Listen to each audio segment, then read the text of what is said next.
సభాధ్యక్షులు దుబ్బాక శాసనసభ్యులు కొత్త ప్రభాకర్ రెడ్డి గారు, గౌరవనీయులు ఉద్యమాలలో ప్రముఖ పాత్ర పోషించి అధికారంలో 10 సంవత్సరాలు ఉంటే అభివృద్ధిలో రాష్ట్రానికి ఆదర్శంగా నిలిచినటువంటి వ్యక్తి ఈరోజు ప్రతిపక్షంలో అధికార పక్షాన్ని ఊపిరి తీయకుండా గట్టిగా పోరాటం చేసి ప్రజల పక్షాన్ని నిలబెట్టినటువంటి గౌరవనీయులు పెద్దలు హరీష్ అన్న గారికి, శాసన మండలి సభ్యులు యాదవరెడ్డి గారికి, సీనియర్ నాయకులు శర్మ గారికి, బొబ్బిరెడ్డి గారికి, మన శ్రీహరణ గారికి, ఏఎంసీ చైర్మన్లు, మున్సిపల్ చైర్మన్లు, మండల పార్టీ అధ్యక్షులు, ఎంపీపీలు, జెడ్పీటీసీలు, సర్పంచులు, ఉప సర్పంచులు, వార్డు కమిటీ సభ్యులు, పార్టీ గ్రామ కమిటీ అధ్యక్షులు, పత్రికా విలేకరులు అందరూ కూడా పేరు పేరున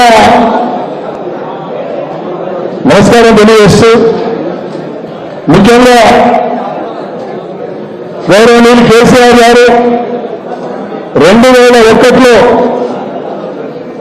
ఈ ప్రాంత ప్రజలు, ఈ ప్రాంతంలో ఉండే రైతాంగం, రైతులు చేస్తున్నటువంటి ఆత్మహత్యల్ని చూసి ఈ ప్రాంతంలో ఒక గోదావరి నది ఉంది, ఒక కృష్ణా నది ఉంది, 2 నదులు మన జీవ నదులుగా ఉండి ఈ రాష్ట్రంలో ప్రవహిస్తూ ఉంటే తెలంగాణ రైతాంగం ఎందుకు ఆత్మహత్యలు చేసుకోవాలన్నటువంటి చలించినటువంటి నాయకుడు కేసీఆర్ గారు.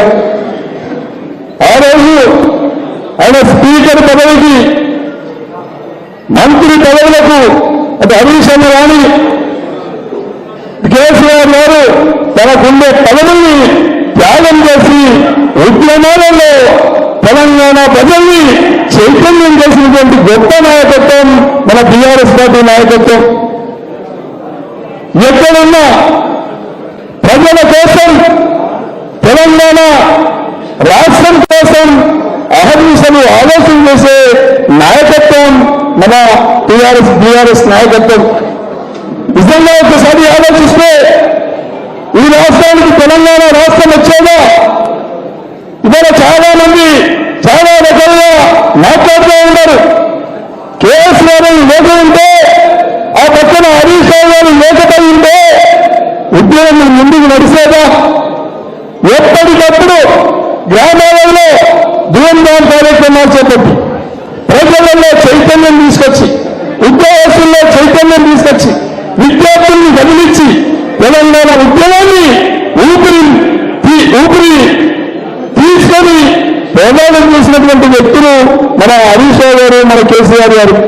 నిజంగా చెప్పాలంటే తెలంగాణ రాష్ట్రం రావడం వల్ల ఏం సాధించామంటే, ఉత్తరాన కాళేశ్వరం, తూర్పులో సీతారామన ఎత్తిపోతన, దక్షిణంలో పాలమూరు రంగారెడ్డి, పడమరలో బస్వాసనం, అంటే ఈ రాష్ట్రం నలుమూలలో కూడా రైతాంగానికి, వ్యవసాయానికి నీళ్లు అందించాలన్నటువంటి దూరపు చూపు కలిగినటువంటి వ్యక్తి కేసీఆర్ గారు. ఒక వ్యవసాయ రంగంలో తీసుకునే, ఎడ్యుకేషన్లో తీసుకుంటే ఈ రాష్ట్రంలో పేదవాళ్ళు ఉన్నారు. పేదవాళ్ళ బిడ్డల్ని మంచిగా ఆర్థికంగా ముందుకు తీసుకెళ్లాలన్నటువంటి ఆలోచనతో దాదాపుగా 800 రెసిడెన్షియల్ స్కూల్ పెట్టినటువంటి గొప్ప నాయకుడు మన కేసీఆర్ గారు.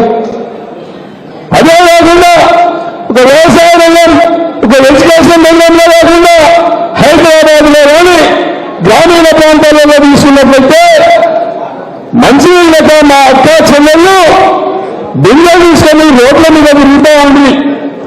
పొద్దంతా కష్టపడి సాయంత్రం వచ్చి బిల్లులు పెట్టుకొని రోడ్ల మీద తిరుగుతూ ఉంటే వాళ్లకు వాళ్ళ కుటుంబ సభ్యులందరూ కూడా సహకరించేవాళ్ళు.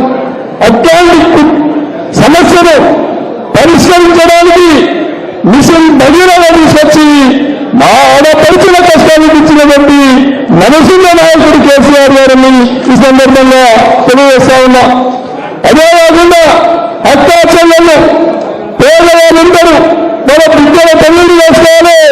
ఆ బిడ్డల కోసం కళ్యాణ లక్ష్యం తీసుకొచ్చినటువంటి నాయకుడు మన కేసీఆర్ గారు అని చెప్పి సందర్భంగా తెలియజేస్తా ఉన్నా. అదే కాకుండా ఎన్నో సంక్షేమ పథకాలు, ఎన్నో అభివృద్ధి కార్యక్రమాన్ని తీసుకొని తెలంగాణ రాష్ట్రాన్ని అభివృద్ధిలో పరిగణించినటువంటి గొప్ప నాయకుడు మన కేసీఆర్ గారు అనే విషయాన్ని మనందరం తెలుసు. దురదృష్టవశాత్తు 10 సంవత్సరాల అధికారంలో ఉన్నప్పుడు ఒకసారి డిమానిటేషన్ వచ్చింది, 2 సంవత్సరాలు కరోనా వచ్చింది, 2 సంవత్సరాలు కేంద్ర ప్రభుత్వం సహకరించకుండా ఈ రాష్ట్రాన్ని అభివృద్ధిలో పరిరక్షించినటువంటి ఆర్థిక మంత్రిగా హరీష్ అన్నకు ఉన్నటువంటి నైపుణ్యాన్ని మనం ఒకసారి జ్ఞాపకం చేసుకోవాల్సిందిగా చెప్తా ఉన్నాం. అదేవిధంగా ఇవాళ అధికారంలో ఉన్నటువంటి కాంగ్రెస్ ప్రభుత్వం ఎక్కడ విషయాన్ని చూస్తా ఉన్నారు. 10 మాసాల కాలంలో ఏం సాధించారు, ఏం ముందుకు తీసుకెళ్లారని ఒకసారి మనము ఆలోచన కాదు. ప్రతి గ్రామంలో ప్రతి అన్న తమ్ముడు చెల్లె అక్క రోజు కేసీఆర్ ని కలుసుకుంటా ఉన్నారు. వాడు కేసీఆర్ బాగుండే ఇది దుర్మార్గం ఉండాలని చెప్పేసి ఈరోజు ప్రతి వ్యక్తి మాట్లాడే పరిస్థితి వచ్చింది. మనమే కాదు, కాంగ్రెస్ పార్టీని ఓటేసిన వాళ్ళు, కాంగ్రెస్ పార్టీ నాయకులు ఆ కేసీఆర్ ఉన్నప్పుడే 2 రూపాయలు సంపాదించుకున్నాం, కాళ్ళలో విన్నాం, ఇందులో మా కారుందంటే ఆ కేసీఆర్ యొక్క అభివృద్ధి, కేసీఆర్ యొక్క దిశ అని చెప్పి ఈరోజు మాట్లాడుకునే పరిస్థితి వచ్చింది. నిజంగా చెప్పాలంటే తెలంగాణ రాష్ట్రం వచ్చినప్పుడు ఈ రాష్ట్రంలో 3 లక్షలకు 1,00,000 రూపాయలకు 2 లక్షలకు ఉన్నటువంటి భూమి 4 కోట్లు 5 కోట్లు మరి కోట్ల రూపాయల భూములు దొరుకుతుందంటే దానికి కేసీఆర్ తీసుకొచ్చినటువంటి అభివృద్ధి నలు దిశలో ఏ ప్రాంతానికి వెళ్ళినా కూడా రైతు గల్ల ఎదురేసుకొని తిరిగే పరిస్థితి వచ్చిందంటే కారణం అది కేసీఆర్ గారు టీఆర్ఎస్ ప్రభుత్వం అని చెప్పి కూడా గుండె మీద చెయ్యి పెట్టుకొని చెప్పుకున్నటువంటి పరిస్థితి మనకున్నది. ఆ ధైర్యం మనకున్నది. రేపు స్థానిక సమస్యలు ఎలక్షన్లు వస్తున్నాయి. స్థానిక సంస్థల్లో సర్పంచులు గెలవాలి, మండలాలు గెలవాలి, జిల్లా పరిషత్ గెలుచుకోవాలి. మరి హరీష్ అన్న నాయకత్వాన్ని తెలంగాణ రాష్ట్రంలో 4 దిశలు వినిపించే విధంగా ఇక్కడ ఉన్నటువంటి నాయకత్వం పనిచేయాల్సినటువంటి అవసరం ఉందని చెప్పి ఈ సందర్భంగా తెలియజేస్తా ఉన్నా. నిజంగా చెప్పాలంటే రేట్లు అడిగే రైట్స్ మనకు ఉన్నాయి.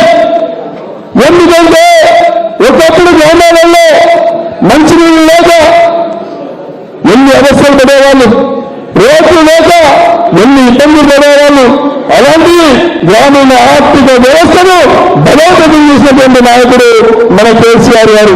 మహాత్మా గాంధీ కన్నటువంటి కళలు నిజం చేసినటువంటి నాయకుడు కేసీఆర్ గారు. దీన్ని దృష్టిలో పెట్టుకోవాలి. రేపటి ప్రాంతంలో మన జిల్లాలో, మన ఉమ్మడి జిల్లాలో అన్ని 3 జిల్లా పరిషత్తులు కలుసుకొని ఏ విధంగా హరీష్ అన్న మరి ఎమ్మెల్యేలు 1 గెలుచుకున్నారు.